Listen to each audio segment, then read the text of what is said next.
Do you have a secret agent?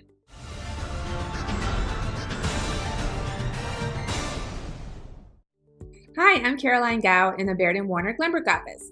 I hosted 2 open houses this weekend and I wanted to tell you some of my observations. I thought it was quite interesting. So in August and January, those are typically our slowest months. And now that the fall market has kicked in, we generally see an uptick in activity. And that was played out this weekend. So at the first open house, I met 2 different demographics of buyers that we're seeing. So the first one are people moving from the city who don't have kids yet in kindergarten because they're selling their condos in the city and they're moving up here so they're not tied to the school calendar. The other group of people that we are seeing that are maybe in the local elementary school, so they aren't tied to the school year either, and fall is a good time for them to upsize. Many of them are looking because their house is too small and they want to stay in the same grade school, so those people can move all times of year, and this is a great time for them to capitalize on good interest rates. Today they are at 3.48% for a 30-year fix, which is amazing. Perhaps you might want to refi. And the other reason is that as inventory is increasing and the prices are starting to stabilize, it would be a good opportunity to capitalize on the better deals. Another observation is that families are visiting open houses and they say they're working with a buyer's agent, yet they're not calling their buyer's agent to set up a private showing. Why is this? Where is the agent?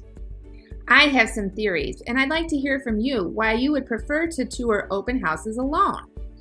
Trust me, I'm going to go on record to say that you are not bothering me when you call me to set up an appointment, show you the home, and be your trusted advocate. This is what I do. I've heard from buyers that they think if they go directly to the listing agent, they're going to get a better deal. They think if only one side of the deal has an agent, that the seller's only going to pay half of the commission. This is a myth. There are 2 things at play here. In one scenario, the listing agent works for both the seller and the buyer, aka dual agent. The commission is determined between the seller and the listing broker. There's a chance there could be a small discount, but it certainly wouldn't be half of the commission because the listing agent is working both sides. The second scenario would be if the buyer says, no, I don't want you to be a dual agent where you represent the seller and the buyer. I will just represent myself.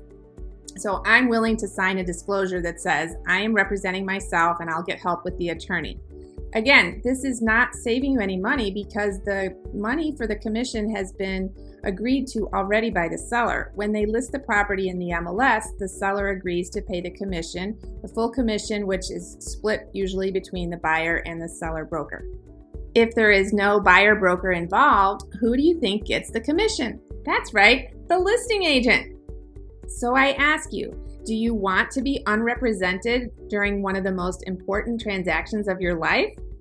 A buyer's agent can help you narrow down the myriad choices that you have after viewing properties online.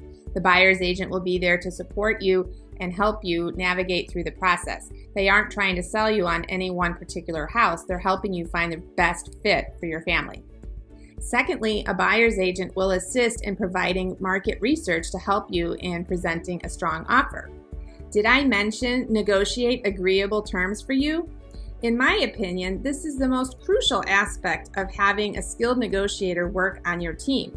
A skilled negotiator who's a professional can save you thousands just in the way we talk to the listing agent. We know the right questions to ask, the motivations to seek out, and how to structure a winning deal for you. So to wrap up, please call me when you want to see a house and don't wait for an open house. I love to see your reaction when you fall in love with the perfect next home. So next week, we're going to discuss how realtors get paid. Hey, thanks for watching. And if you'd like to hear more tips, subscribe to my YouTube channel on Caroline Gow and connect with me on Facebook, Instagram, and LinkedIn. Talk to you soon.